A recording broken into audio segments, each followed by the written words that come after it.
Good morning, family, friends. Welcome. Would you please take this moment to ensure that no one's cell phones, electronic devices, etc., will be an interruption during the service. Mine's on Do Not Disturb.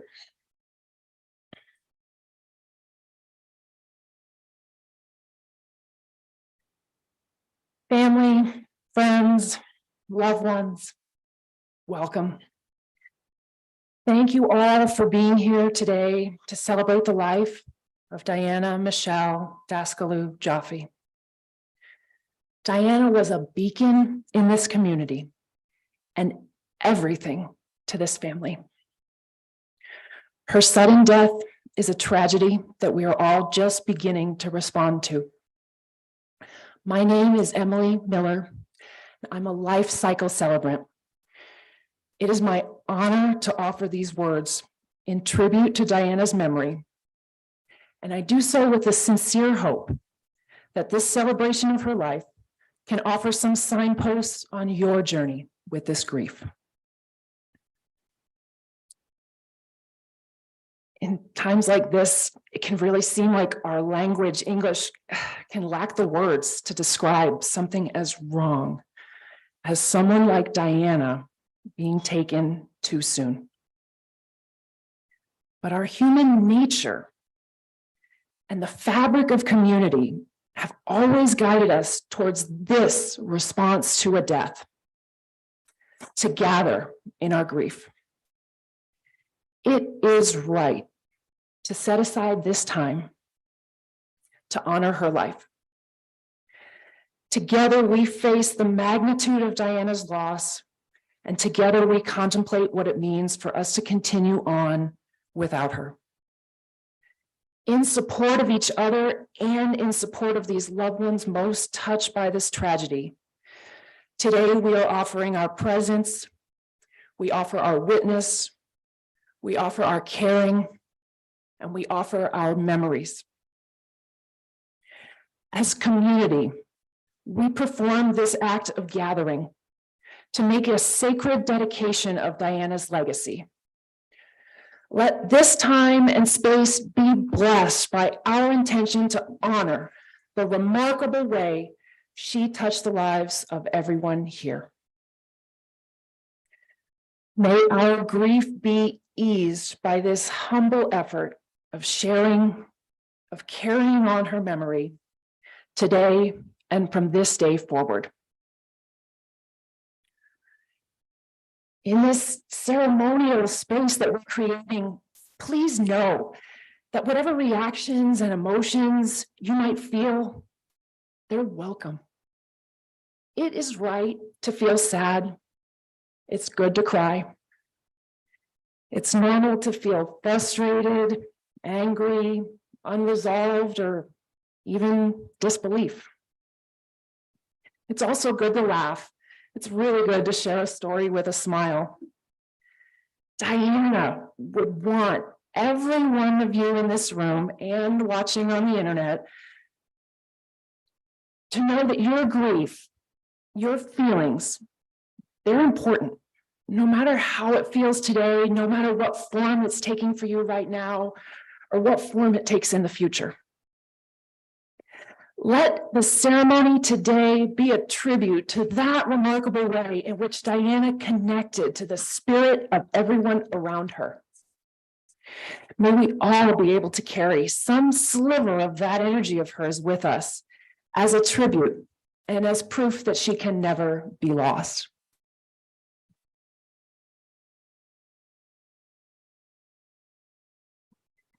It's actually literally true that she can never be lost. We're going to ensure it with the work of our celebration today and with the work when we carry on her legacy moving forward. But the fact that she could never be lost was already going to be true anyway. It's true in a universal sense, in like the laws of physics. There's a beautiful reading called The Eulogy from a Physicist by Aaron Freeman. The poem explains how it's fundamental science that our energy can only be transformed. It can never be destroyed. I'm going to read a section of this reading from Freeman. It's in the second person, so it's addressed to our honoree, Diana. You would want a physicist to speak at your funeral. You would want the physicist to talk to your grieving family about the conservation of energy, so they will understand that your energy has not died. You would want them to be reminded of the first law of thermodynamics, that no energy gets created in this universe and none can ever be destroyed. All your energy, every vibration, every BTU of heat, every wave of each of your particles remain in this world.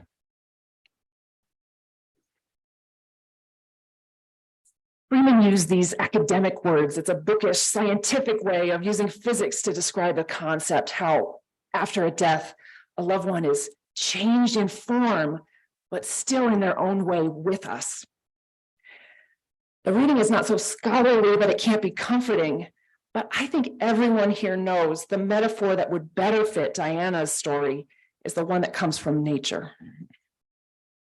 Nature teaches us that to live on this earth is to be endlessly connected to every other living thing, past, present, and future. That universal connection to what is right, what is just, and what is natural defines Diana's story, and it underlies the reasons we are all here today. As we prepare ourselves to tell her story and honor those connections between us, I invite you to take part first in a short visualization exercise.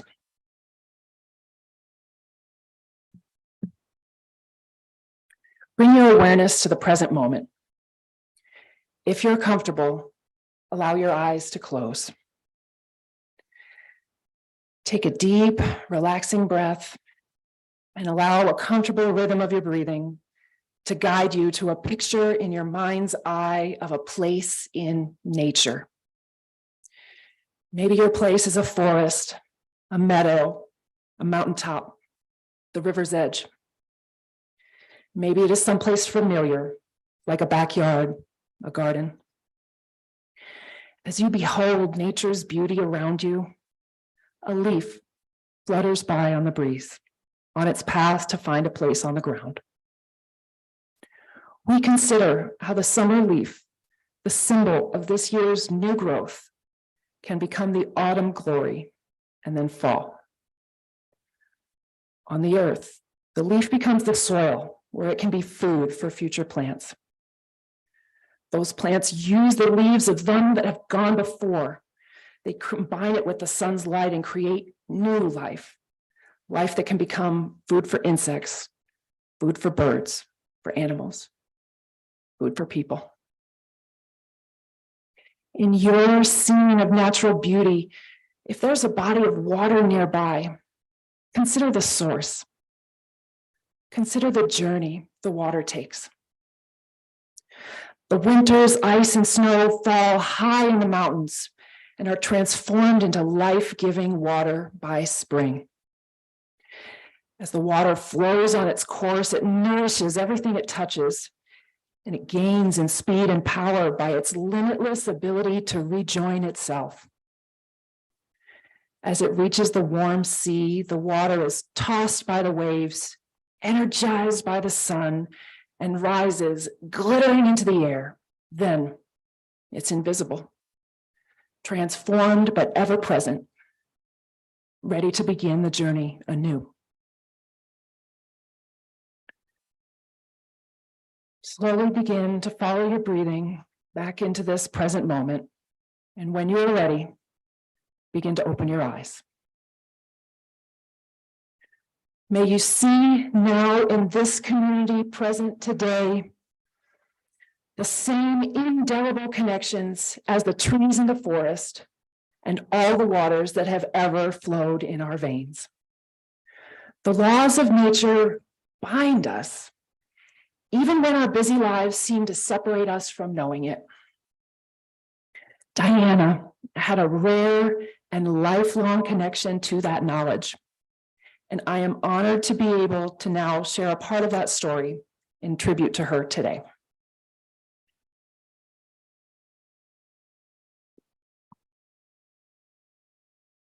Diana's story begins in Romania, where she was born.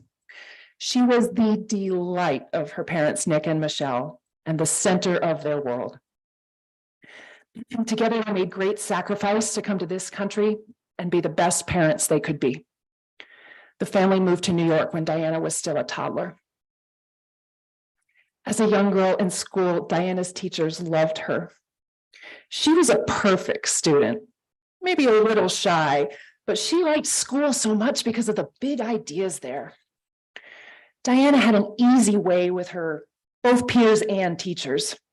And she learned early on that doing well in school was like a boost to help get her to the places she really wanted to be. When Diana was 11, the family moved out to Pennsylvania to a house in the woods.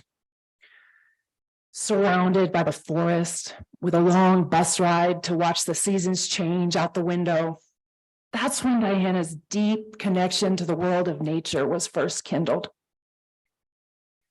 In high school, she was already signing up for environmental studies electives. She also played soccer, ran track, and established a deep love for music, playing the French horn. She had close friends in all areas of her high school life. Even at that young age, Diana always had a remarkable ability to make connections with people across social lines and from all backgrounds, no matter who they were. If there was a situation where someone was being quiet off to the side, Diana had the ability and the desire to make a connection with that person. It came from a completely sincere place in her. She just wanted to know them. She wanted to understand the ways they were connected and how she could help them. Diana's love for the natural world and her unique ability to make everyone she spent time with feel valued came from that same place within her. I'm sorry, I'm reading the same sentence again. I was saying, the remarkable thing about Diana is, I believe the connection to the natural world and to her mission in life came from the same source of her interpersonal connection with the people she loved. And college is when Diana really found herself. By then, there was no doubt that Diana was going to do something big in this world, that her mission was all of our mission and no smaller. College Diana was really fun to be around, but she had no tolerance for anyone who was closed-minded, and she would not hesitate to verbally spar with someone to try and expand their worldviews. You always knew where Diana stood on an issue, and for some reason, you would always want to be on her side, too. One day when she was still in college, Diana asked her mom for advice on how Diana was going to be able to make the biggest impact on the major world issues she saw around us. Diana wanted to tackle the biggest ones: climate change, protecting the environment, protecting those who can't speak for themselves. Mom, Michele said, Diana, if you want to be able to make changes in this world, I think you need to go to law school. And so Diana went to law school. She had a lot to save, and she didn't want to take the easiest path, but the one that was going to boost her mission the farthest, be the most useful in the path that she knew she was on in life.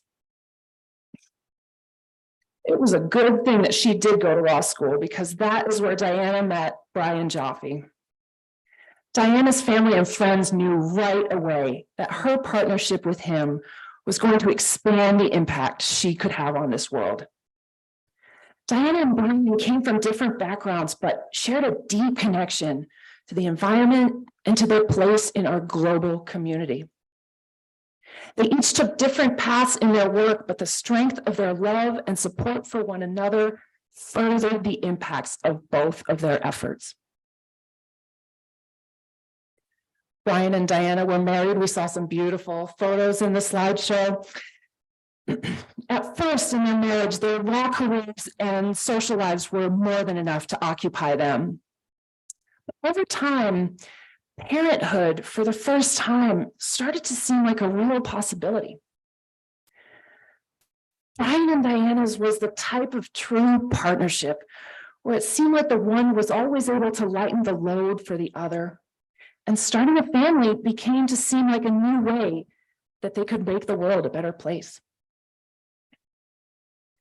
Diana took parenthood as seriously as she took everything else in her life. The children were the center of her world.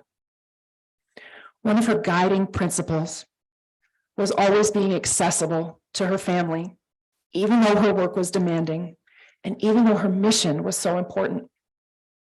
Throughout her whole life, Diana's presence and her willingness to share it was one of her greatest gifts, and motherhood offered the perfect outlet to lavish that gift on her family. When Noah and Emily were born, the family still lived outside of DC in Arlington, Virginia. They loved the community there, and Diana found a connection with the other parents.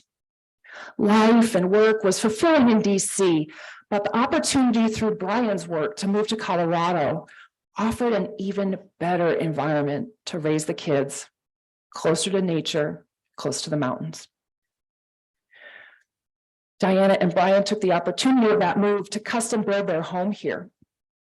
They were able to build Diana's dream home, a zero-energy home fueled by clean solar power, literally creating an example for the world they were trying to make better. That house has become a symbol for Diana of walking the walk of her work and of the nourishing habitat she was always working to create for her family and for the whole world. From this new home, the family instantly connected to and deeply loved the community here in Colorado as well. Diana made many great friends in the neighborhood and among the other parents in Noah and Emily's school, sports, and extracurricular activities. The life in Colorado with family offered a combination of home, family, of work, community, mission, and nature's beauty everywhere. She still had that ineffable ability to connect with anyone she would meet. She had a wonderful home and family where she was able to live the values she wanted to see in the world. She had a wonderful group of colleagues and friends to share the work and pass the journey. She had a career with the satisfaction of knowing she was always going after what is right and working to make the world a better place.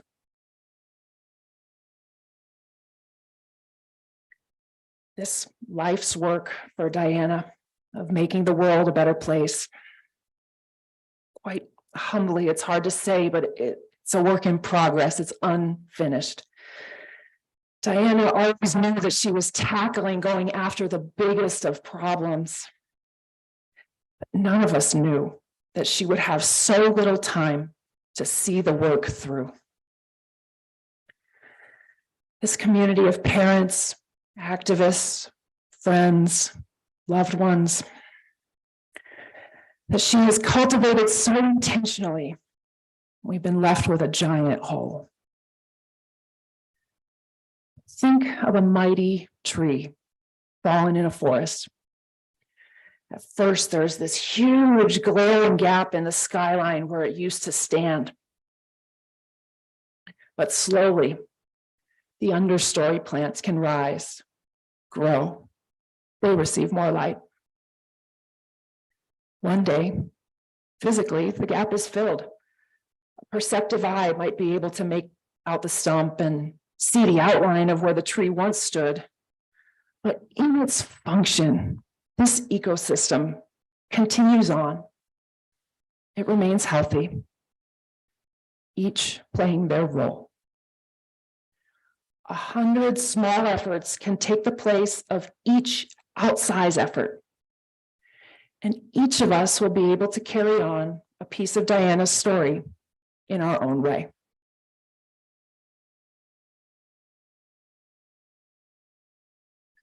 Coming next, we have reserved some time for anyone who wants to help us share that story. Share a memory, voice a tribute to Diana, and we'll ask you to come to the microphone and speak briefly. If you should decide to speak, know that your words are a gift to this family and to our sacred task of sowing and harvesting Diana's memory forever. If you should decide to remain silent, know that your memories of Diana are equally cherished and just as nourishing. Like the sides of a gemstone, each facet of Diana's life and her connections, they each reflect her light in a unique way. And we each behold a unique perspective of what that shine and brilliance meant. Therefore, it is right and it is fitting, and we hope it is healing, to share some of your stories of Diana, or to speak on what her light illuminated in your life. I believe it's Brian going to come up and speak first, and then we have two other speakers that I know of. The microphone up here is attached to the podium, so we can't be passing it around. But after those three eulogies that we have planned, if anyone else should want to come up and share a memory, you can maybe come down on this side and start to make a cue to be the fourth, fifth, etc. Brian.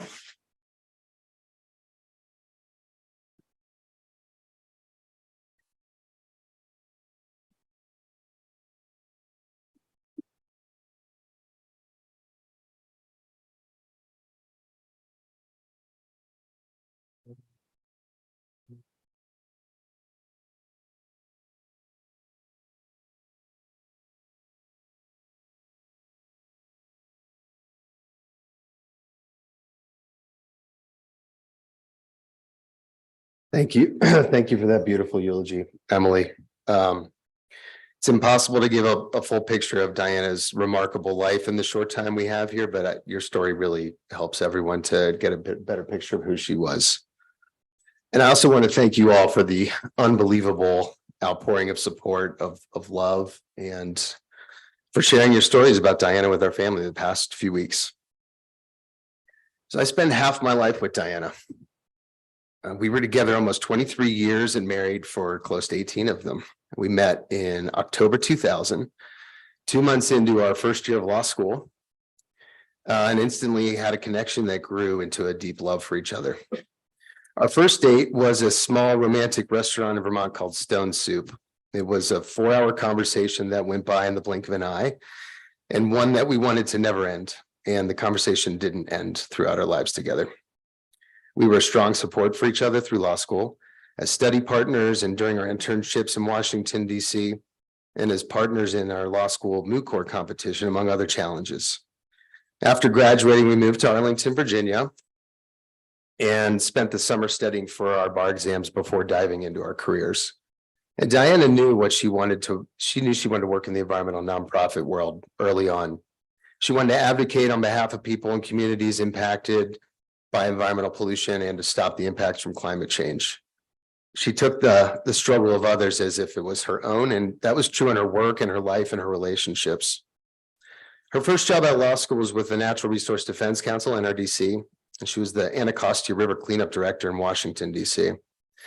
Mike Tidwell from the Chesapeake Climate Action Network, or CCAN, that came to speak at NRDC one day about his work, and she instantly knew that was the organization she wanted to be a part of.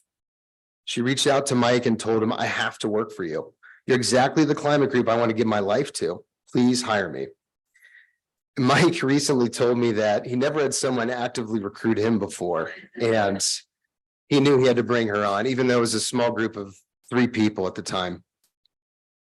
Over the 10 years she worked for CCAN, she sued fossil fuel polluters, she managed and grew their staff, she raised money, she handled their budgets and established their legal agenda to accomplish their goals. And her impact at CCAN was far-reaching to those in and outside of the organization, including the communities and people she fought for. In Diana's honor, CCAN has established the Doscalu-Joffe Memorial Fund for Legal Interns. This fund will help law students in the DC area gain summer legal experience and follow in Diana's footsteps as a fierce defender of the environment. I can't tell you how much she would have loved this and would have absolutely been honored by this tribute. And I know Mike and others from CCAN are out there watching today, and our family would like to thank you all for this great tribute as well. So when Noah and Emily were born, everything changed for Diana. She never really contemplated motherhood until we met. But when the kids were born, it was love at first sight, and family became her priority. Everything she did was for them and for their benefit and to be with them. She was an only child, but quickly came to understand the close bond that siblings share, and she adored the way they loved and supported one another.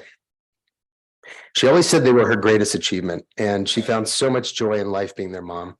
She instilled in them the importance of being good people first and foremost, having compassion and empathy for others, a love and respect for our natural environment, to speak up for what is right, and living life to their fullest. Watching them discover the love and passion for things important to them at school and with their friends and social lives and their sports, it filled her soul. Many people don't know that Diana was a very passionate sports fan too. And that certainly was true when it came to watching Noah and Emily play the sports that they loved. Noah and Emily, you continue to make your mom proud, and she's always going to be a part of you.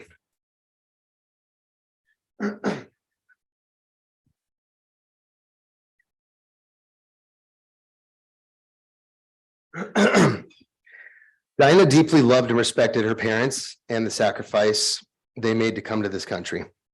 They have played a big part in supporting our family and helping to raise our children, and she will live on through them. Her family in Romania and abroad remained close to her heart too, even though she didn't get to see them often. Of course, her family, as she called them, were just as important. Her closest friends were family to her, and so crucial in helping to shape the person she was and her views of the world. Now, when we moved to Colorado, Diana continued to fight for the environment. She accepted a job as an attorney at the nationally recognized organization, Center for Biological Diversity. She fought to stop oil and gas exploration on public lands in the West. She loved the work, her colleagues, and the coalition she built that worked so diligently to protect the environment in the region.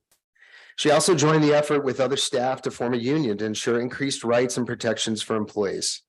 Several of her former colleagues reached out to me recently to let me know how much her efforts in this regard meant to them and how they contributed to the betterment of the organization overall. Those who know her best know that she was fiery and passionate, fiercely loyal. She challenged the beliefs and perspectives of those she cared about, but tried to do so in a positive way. She truly cared about those closest to her, even if she didn't agree with you about an issue. In the end, she always embraced others for their unique views and valued those that were authentic and who stood by their beliefs. Diana felt strongly that all of us are a part of a larger global community, and she respected people from all cultures and different backgrounds. She loved to travel and immerse herself in new places, whether visiting family in Romania, traveling across Europe, vacationing in the Caribbean, during our honeymoon in Costa Rica, or the 42 states she was able to visit during her life. She often referred to nature and the environment as her religion. This is the place where she found peace, and spirit, and energy for life. That's especially true since we moved here, and she really enjoyed hiking and camping and exploring places across Colorado. She was a true lover of all animals, especially her dogs. Stella and Kayla previously, and our current dogs, Violet and Sunny, and her beloved cat, Bobby, growing up too. She wanted to spend as much of her time as possible with any animals she could be around. Finally, she cared so much for this community and the people we've met here. She wanted to contribute to the success of Noah and Emily's schools. She actively supported the PTA for Willow Elementary, and most recently volunteered to take on the concessions for Noah's soccer team at Northfield High School. It gave her tremendous satisfaction and joy to play a part and to get to know others, giving their time to do the same. Noah, Emily, and I want to thank you all again for celebrating with us in person and virtually. And a special thanks to all of those that were able to travel here today to be with us. It's so heartwarming to see you all and to hear from so many. She left a lasting legacy, and we will all fondly remember the incredible mark she left on this world. She is gone far too soon, but Noah, Emily, and I, we know in our hearts that she'll continue to be with us in spirit always. Thanks.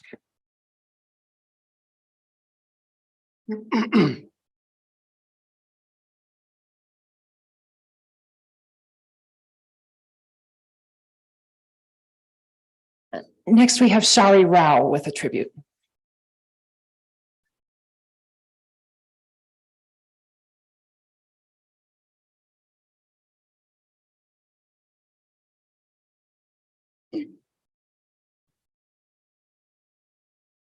My name is Sharda Rao Glickman. I was lucky enough to be in Diana's life for two separate segments. The first was junior high and high school, and the second was when we were young professionals in the Washington, D.C. area for our 20s and 30s. When Brian announced her death on social media, my phone had blown up with texts and group chats and an outpouring of grief. Many friends disclosed that the last time they saw her in person was at the end of high school. They didn't know her as an adult, but I did, and I'd like to talk about that part first. This half of our story begins in the early 2000s.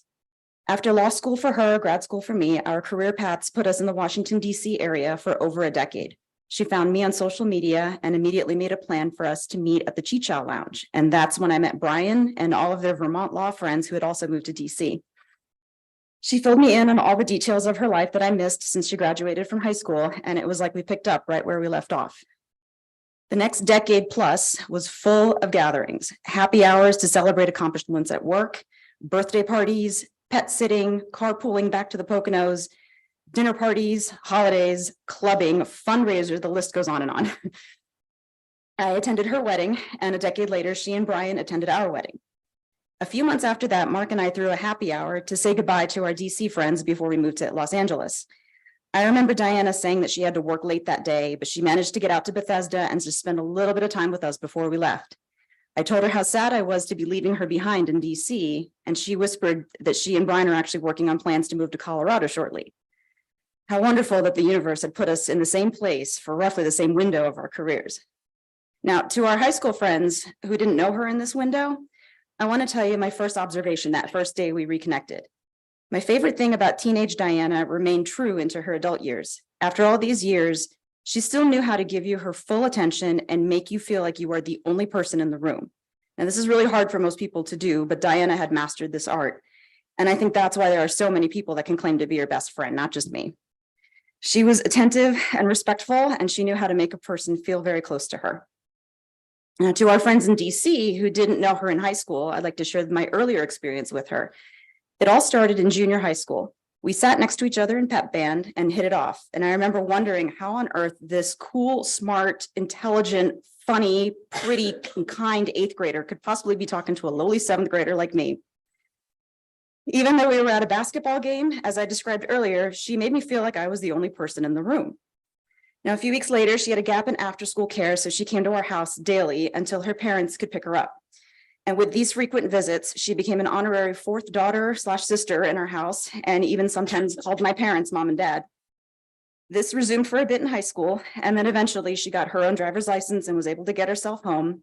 But she still came over because we had so much fun together. Our afternoons were filled with gossiping, playing games, bonding, and of course, getting our homework done, and music making.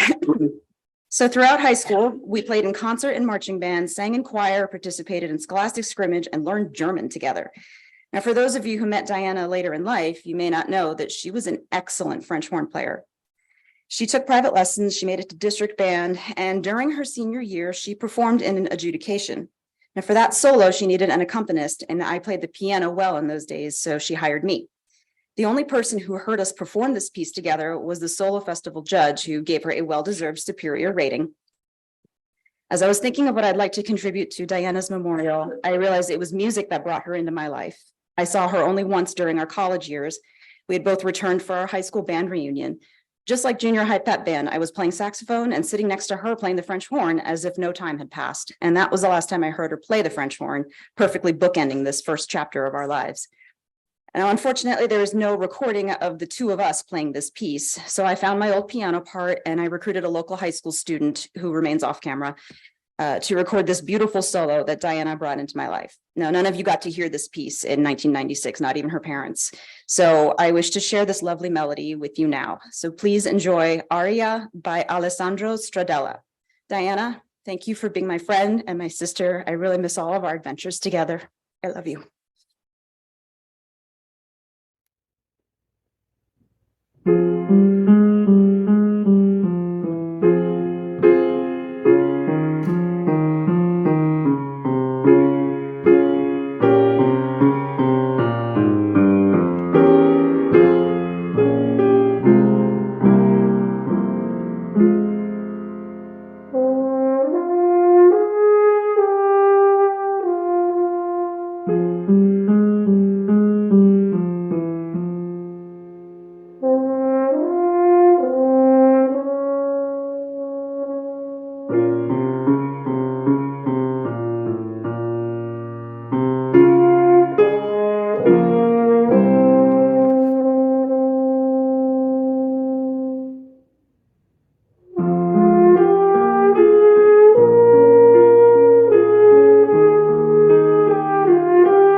It was wonderful. Thank you. Doesn't music have a way of just cutting right to the heart of us?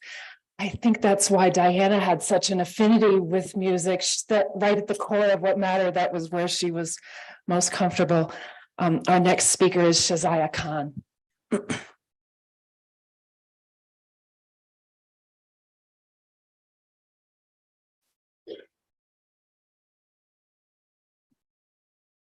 Hi, I'm Shazia Khan.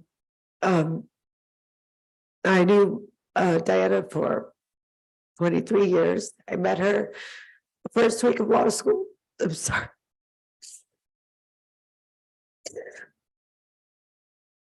Brian and Diana and I met. We were all in the same section in law school. We met in August 2000. We were together during really pivotal moments in our lives. We were together all throughout law school. We remained very close. We moved to DC together. We got married within the same year. We were in each other's weddings. We got pregnant within 6 months of each other. We raised our children together.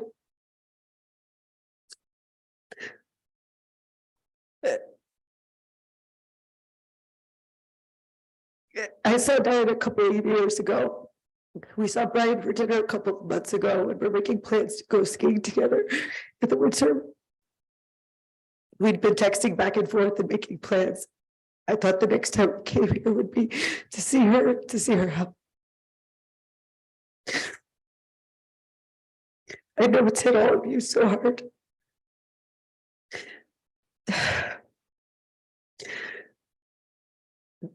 Diana was really special to all of you. She was really special to me. I'm so happy that her legacy will live on in her children. There's the time that I met her, I always felt like she was like a bird with these bright blue, curious eyes, so enthusiastic, so intellectually curious, so passionate. really caring about what was right, a real advocate for justice. I was really inspired by her. I really loved her. Yeah.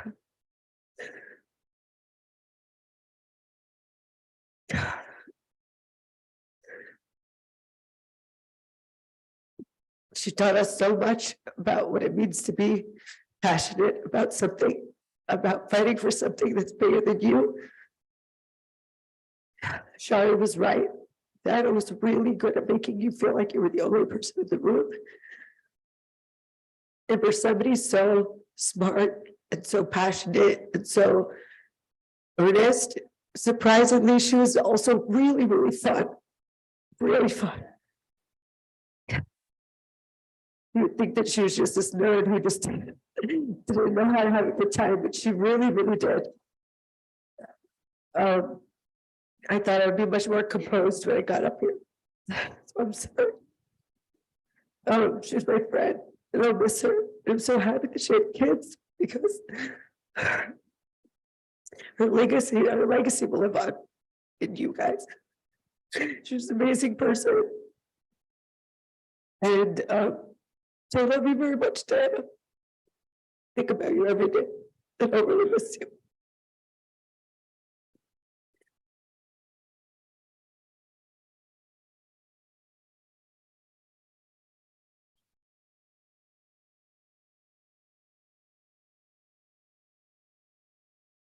We have time. If anyone would like to come and share a tribute that is not planned in advance with us, you're more than welcome to come down and approach the podium.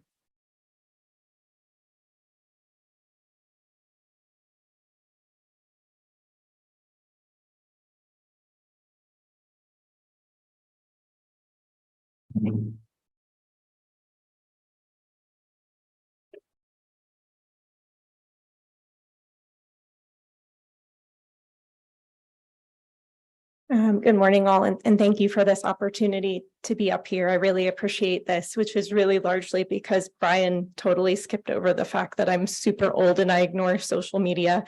And he actually reached out to me on cell phones, as we used to back in the day, to let me know that this was happening and make me welcome, because he is very much like Diana in that way.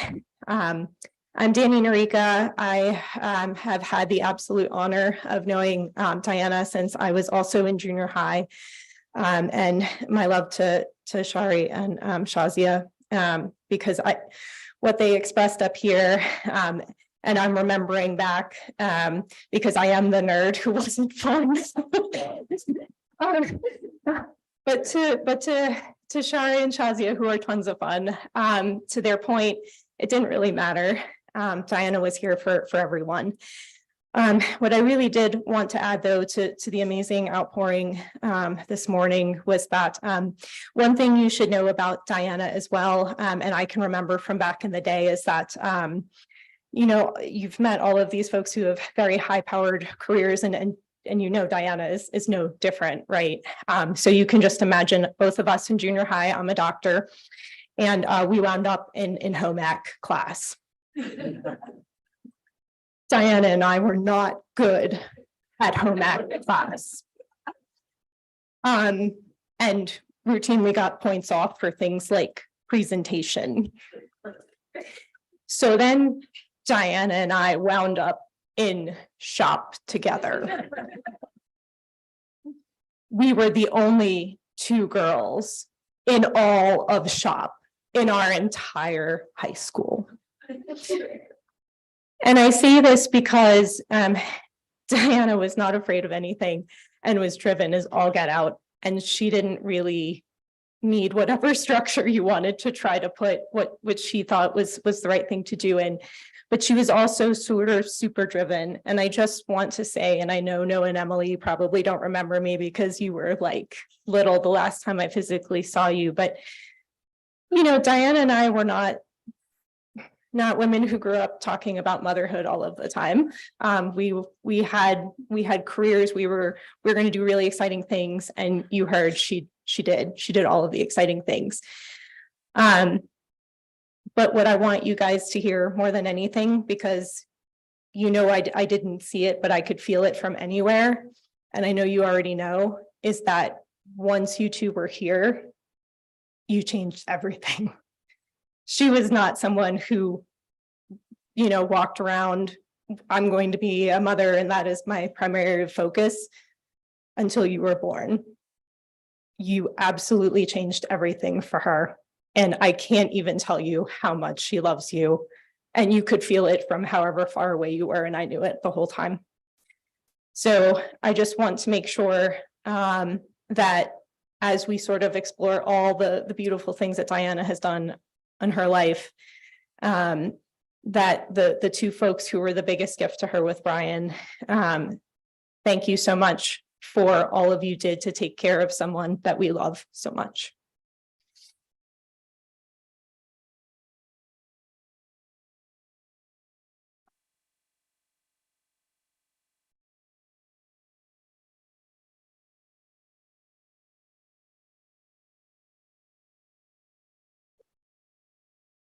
To everyone who shared their voice today, thank you. This celebration depends on your sharing.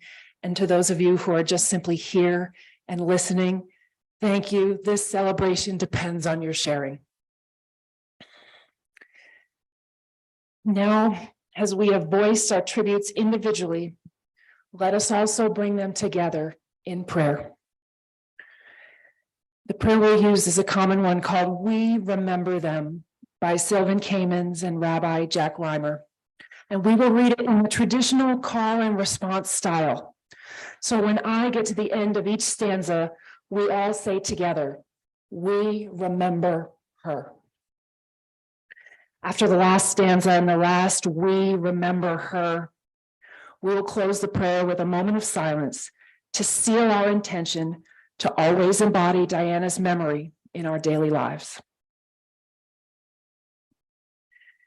At the rising of the sun and at its going down, we remember her.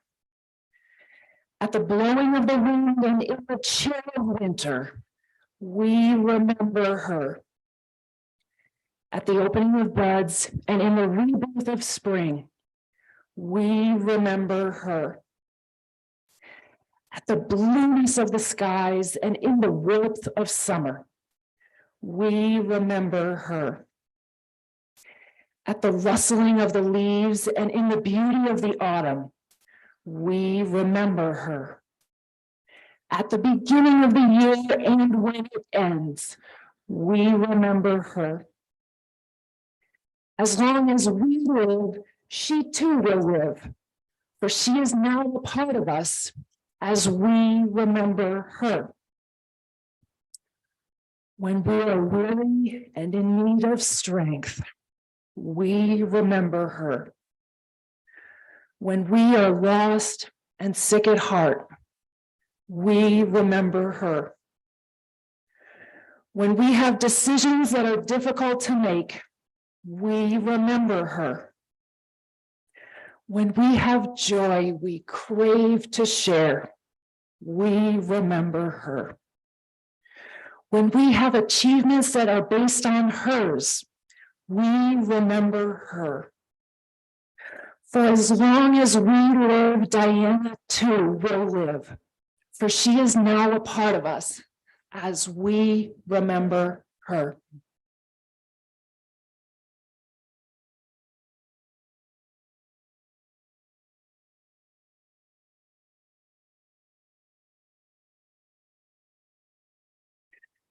Diana, you have journeyed ahead of us in your transition to the eternal and the everywhere.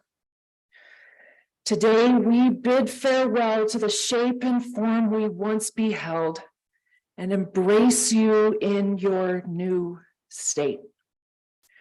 Let us be reminded that to behold or to defend nature, to behold or to defend what is right, is to stand with your legacy, and that your limitless connection to the world around us will always be a nearby source of strength.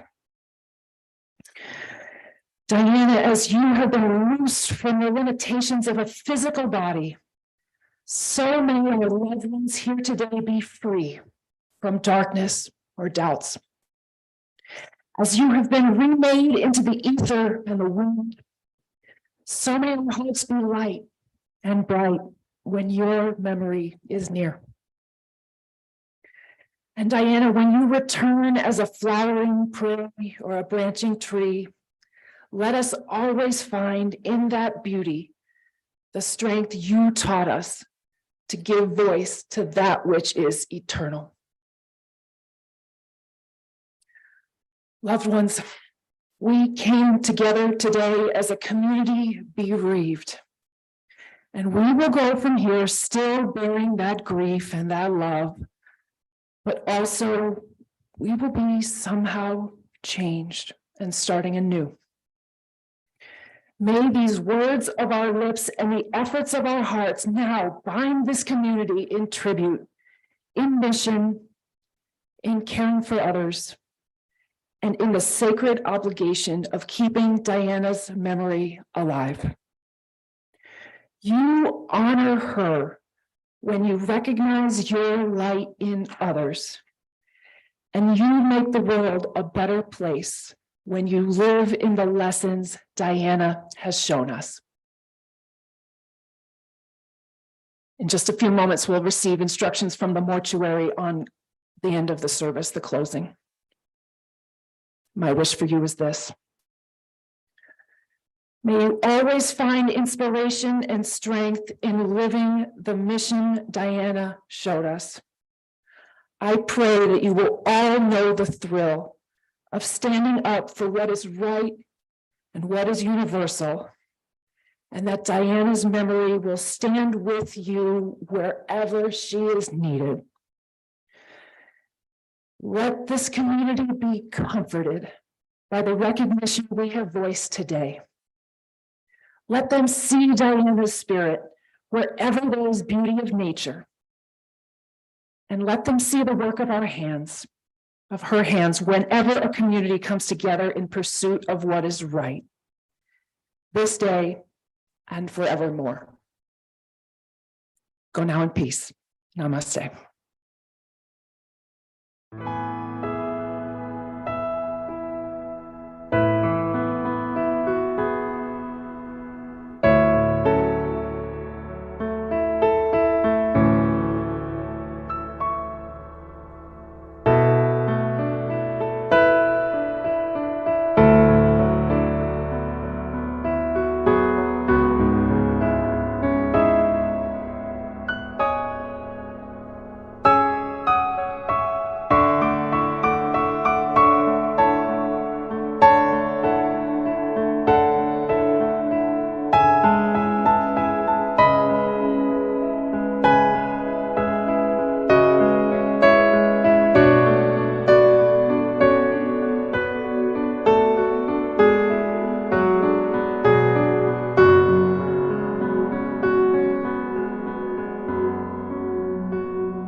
you.